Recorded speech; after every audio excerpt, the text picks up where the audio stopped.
Hey there, everyone. It's Gigi Sober Sun. January 4th. Have I admitted I am an alcoholic? Have I swallowed my pride and admitted I was different from ordinary drinkers? Have I accepted the fact that I must spend the rest of my life without liquor? Have I any more reservations, any idea in the back of my mind that someday I'll be able to drink safely? Am I absolutely honest with myself and with other people? Have I taken an inventory of myself and admitted the wrong I have done? Have I come clean with my friends?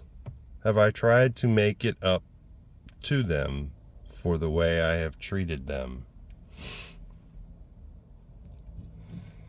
Yeah, we got a speaker tonight at coming to the treatment center, the local treatment center, who she often talks about being a member of the No Matter What Club.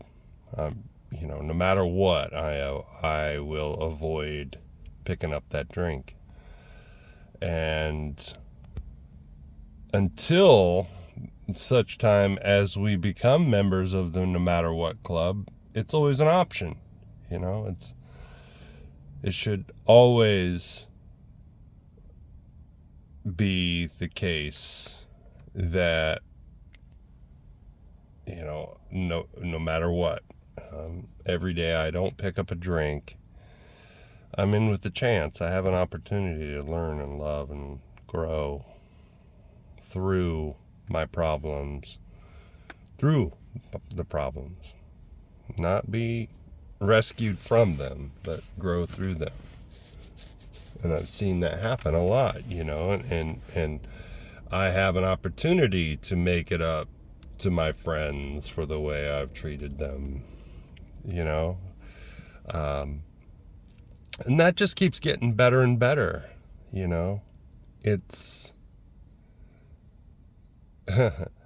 when I look back, I had an instance where I kind of flippantly told a friend in recovery that I would help him out with something, and it came down to the day where he needed it, and I just, something came up, right? It was something silly. It was silly to me, and I was kind of resentful about how he had the ability and the means to get this item for himself, and he needed it for work.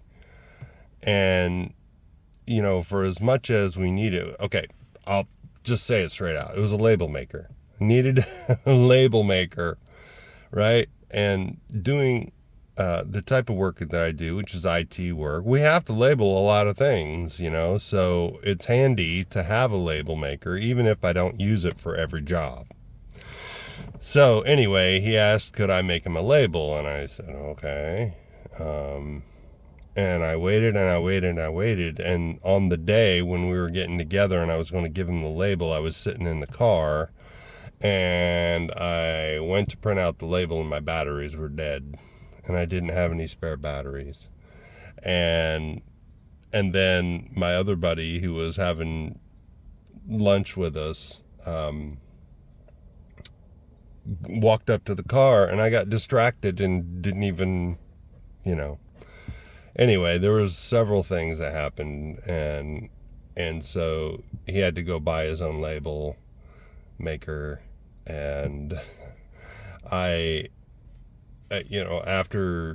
the supper, I started talking with somebody else, and anyway, I went to the store, got some batteries, and I went to go take him his label, and he was really mad. He was really mad, like I blew him off, and I suppose on a certain level I did, because I had a hidden resentment, right? That he should have his own label maker, kind of thing. Sounds so petty as I'm telling it, right?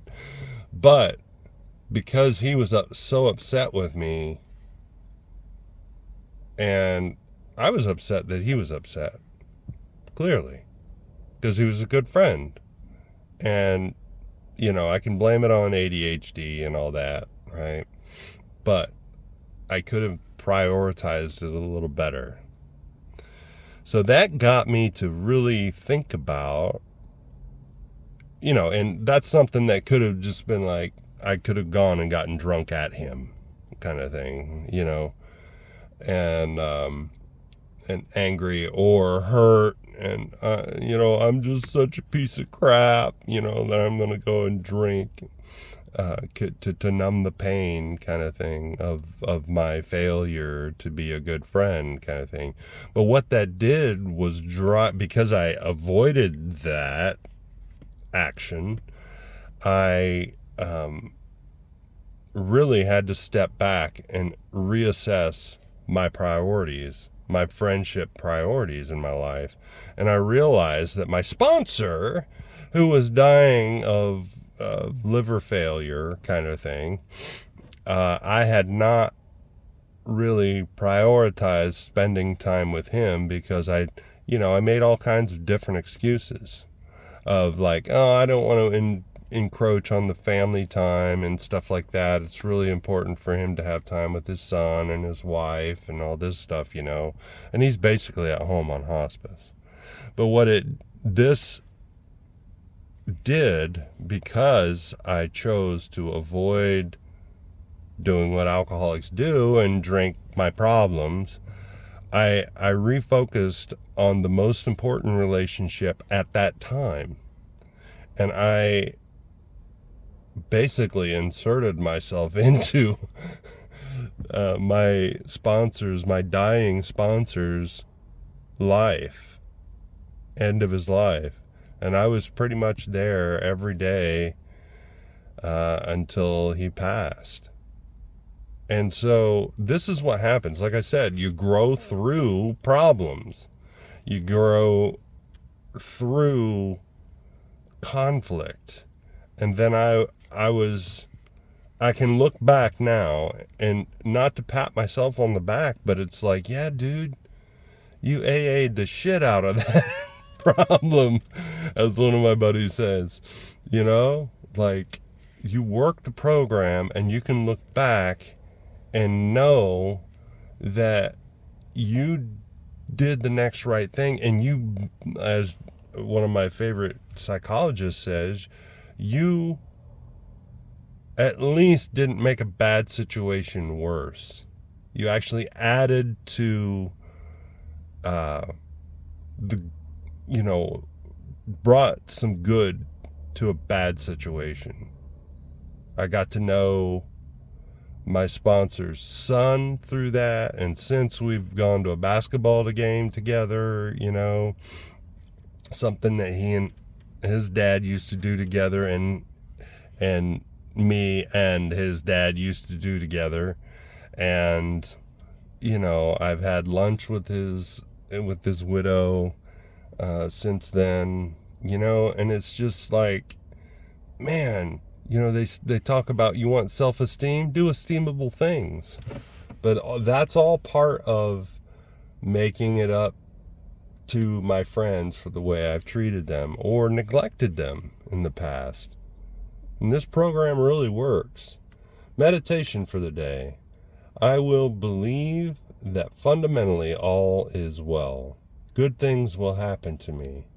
I believe that God cares for me and will provide for me. I will not try to plan ahead. I know that the way will unfold step by step. I will leave tomorrow's burden to God because He is the greater burden bearer. He only expects me to carry my one day's share. I don't agree with that, not trying to plan ahead.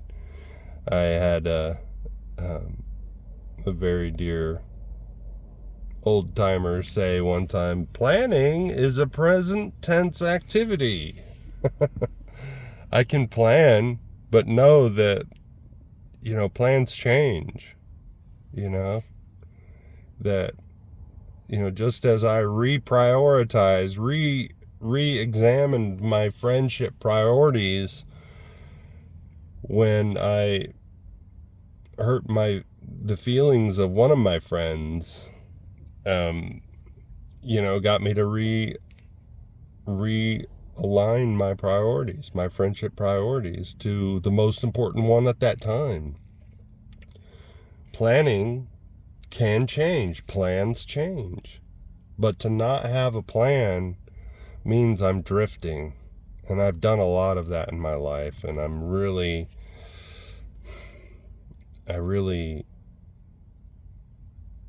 appreciate the opportunity to refocus, even though what I'm saying is the opposite of what the author of this meditation is saying. I have to plan. My ADD will take me in all kinds of different directions, but plans do change. I just can't, engrave it in stone and say, no, it has to happen this way. I do believe that tomorrow's burden is God's. It belongs to God. He is the great burden bearer. He only expects me to carry my one day share. Absolutely. Doesn't mean I don't plan. I just don't plan the outcome, and I know that plans change. Prayer for the day. I pray that I may not try to carry the burden of the universe on my shoulders.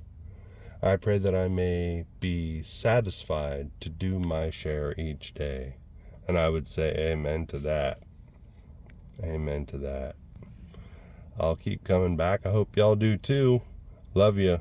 Look up. Aim up. Rise up.